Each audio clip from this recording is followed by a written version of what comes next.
രാഷ്ട്രീയ സ്വയംസേവക സംഘത്തിന്റെ ശതാബ്ദിയോടനുബന്ധിച്ചായിരുന്നു യുവസംഗമം. പരിപാടിയിൽ യുവാക്കളുടെ വ്യത്യസ്ത പരിപാടികളും സംഘടിപ്പിച്ചു.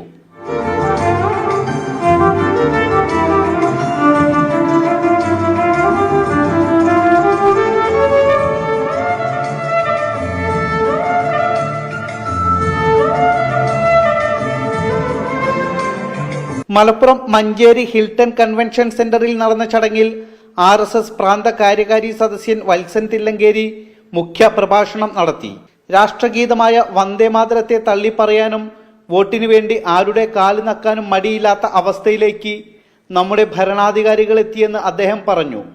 വോട്ടിനു വേണ്ടി ആരുടെയും കാല് നക്കാനും ചെരുപ്പ് നക്കാനും ആരെയും പ്രീണിപ്പിക്കാനും സ്വന്തം അമ്മയെപ്പോലും തള്ളിപ്പറയാനും സ്വന്തം അമ്മയെ അമ്മ എന്ന് വിളിക്കാൻ പോലും മറ്റുള്ളവരെ പേടിച്ചുകൊണ്ട് ജീവിക്കേണ്ടി വന്ന ദയനീയമായ സാഹചര്യം ഈ നാട്ടിൽ ഭരിച്ച ആളുകൾക്കൊക്കെ ഉണ്ടാവുന്നു എന്ന് പറഞ്ഞാൽ അതിദയനീയമായ പരമദയനീയമായ വിചിത്രമായ ഒരു സാഹചര്യത്തിലൂടെയാണ്.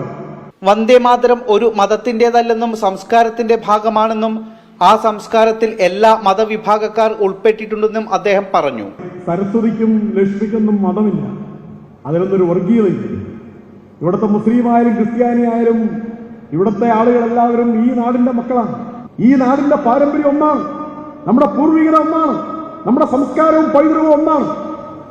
മതം വേറെയാണ്, സംസ്കാരം വേറെയാണ്. പ്രശസ്ത മെന്റലിസ്റ്റ് വൈഷ്ണവ ജിത്തു ചടങ്ങിൽ മെന്റലിസം അവതരിപ്പിച്ചു. RSS ജില്ലാ സഹസംഘചാലക് K മുരളീധരൻ അധ്യക്ഷത വഹിച്ചു. വിദ്യാർത്ഥികൾ ഉൾപ്പെടെ നിരവധി യുവതീ യുവാക്കൾ പങ്കാളികളായി. ജനം, മലപ്പുറം.